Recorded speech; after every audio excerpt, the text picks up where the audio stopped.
আসসালামু আলাইকুম, সবাই কেমন আছেন? আশা করি সবাই ভালো আছেন। আজ আমি আপনাদের দেখাবো একটি লাউ চাষের জমি। এই জমিটি চাষ করেছে আমাদের পাশে বাড়ি এক চাচা। এই লাউ চাষের জমিতে সে প্রত্যেকটি চারা যত্ন সহকারে ও সঠিক পরিচর্যার মাধ্যমে সে লাগিয়েছে।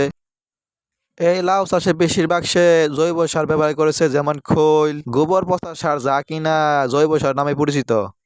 জৈব সার প্রয়োগের ফলে প্রতিটি গাছ সতেজ ও মোটা তাজা হয়েছে।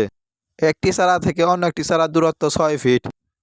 এই লাউ জমির প্রতিটি চারাই অনেক সতেজ, দেখতে অনেক সুন্দর। জাংলাও দেওয়া হয়েছে অনেক সুন্দর করে। সঠিক পদ্ধতিতে জমি প্রস্তুত ও গাছের পরিচর্যা করার কারণে অতি দ্রুত গাছে লাউ চলে আসছে।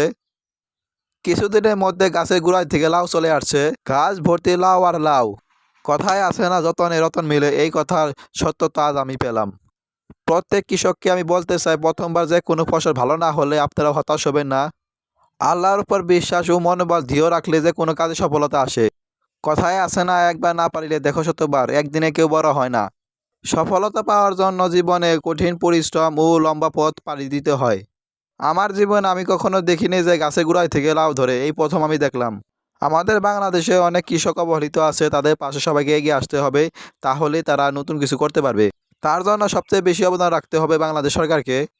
বাংলাদেশের প্রত্যেকটা গ্রামে প্রতিটা কৃষককে সঠিকভাবে ট্রেনিং করিয়ে তাদেরকে অভিজ্ঞতা বৃদ্ধি করতে হবে।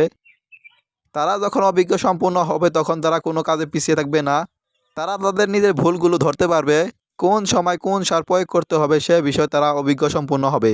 একজন অভিজ্ঞ কৃষকের ফলাফল আপনারা নিজ চোখে দেখতে পারতেছেন। দেখুন, গাছ ভর্তি শুধু লাউ আর লাউ।